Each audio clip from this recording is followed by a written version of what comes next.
Good morning, everyone. I am Novah Mojado, a second-year student in MAD Reading. This is my reading instruction field practicum for Practicum in Teaching Reading. For this reading instruction field practicum, or RIFP, there are two intervention plans, one for non-decoders and one for the struggling readers. For the non-decoders, the objectives are, at the end of the intervention, the students will be able to first, name all the letters of the alphabet. Second, produce the correct sound of all the letters of the alphabet. Third, identify the lowercase and uppercase letters of the alphabet. And lastly, read CV syllables. For the struggling readers, the objectives are, at the end of the intervention, the students will be able to first, read Dolch basic sight words. Second, read Fry sight words. Third, spell words correctly. And lastly, use sight words in a sentence. In this reading instruction field practicum, one of the assessments used before the conduct of the RIFP is the Philippine Informal Reading Inventory, or PhilIRI, which helps in identifying the reading level of the learners. It is also a good tool for identifying common miscues or mistakes the learner commits during reading. It also gives the teacher an overall view on the attitude of the learners during reading. Another benefit of PhilIRI is that it can identify the current grade level of the learner's reading ability. This is an example of the answer sheet. As shown in this example, the teacher will be able to know the reading rate of the learner, the scores on the comprehension question, as well as the types of miscues the learners have committed during the assessment. This is a classroom reading intervention form. Using this form, we will be able to identify the grade level of the learner according to their reading ability. The grade level where the child falls instructional or independent will be his current grade level. This form can also give the skill status of the learner, where PA means phonemic awareness, WR for word recognition, F for fluency, V for vocabulary, and RC for reading comprehension. This is another assessment tool used before the conduct of the RIFP, which is the Comprehensive Rapid Literacy Assessment, or CRLA, which is used by Sarangani Province in identifying learners' reading level.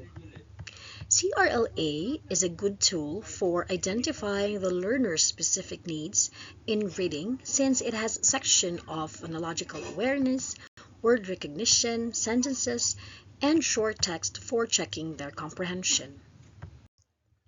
This is a self-made automated form for tracking development of learners, which I anchored to the given color legend of our division. The colors stands for the assigned level of the learners. This form is used to track the specific reading level of the learners, where beginner means student can only identify less than half of the alphabets on the form. Letter level can identify more than half of the letters correctly. The child is in words level if they can read more than half of the words. Sentence or paragraph level if they can read paragraph fluently, making no more than 3 mistakes. And story level if the student can read fluently the whole text with accuracy, committing less than 3 mistakes. The participants for this RIFP are 7 Taga-Kaulo students from Upper Lumabat Integrated School, 5 of which are struggling readers, 4 male and 1 female, who can only read simple CVC words and struggles reading consonant blends and even sight words. 2 of the students are non-decoders, who are both male, who cannot identify letter names and its sound.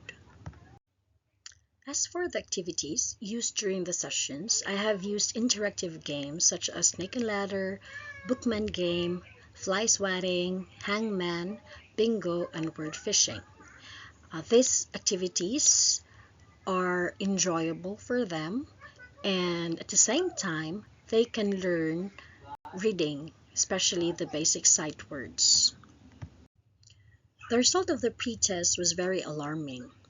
All the students who were tested are grade 10, and the pretest showed that student A, B, D, and G are all in grade 2 level, while student E was grade 1, and student C and F are both non-readers or non-decoders.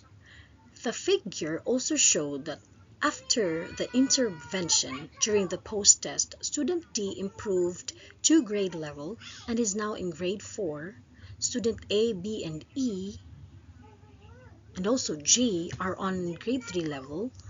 The two non-decoders are still non-readers, but one of them can already identify letters and its sound, but the other one was always absent, which is why the student did not improve and can only identify and sound few letters of the alphabet.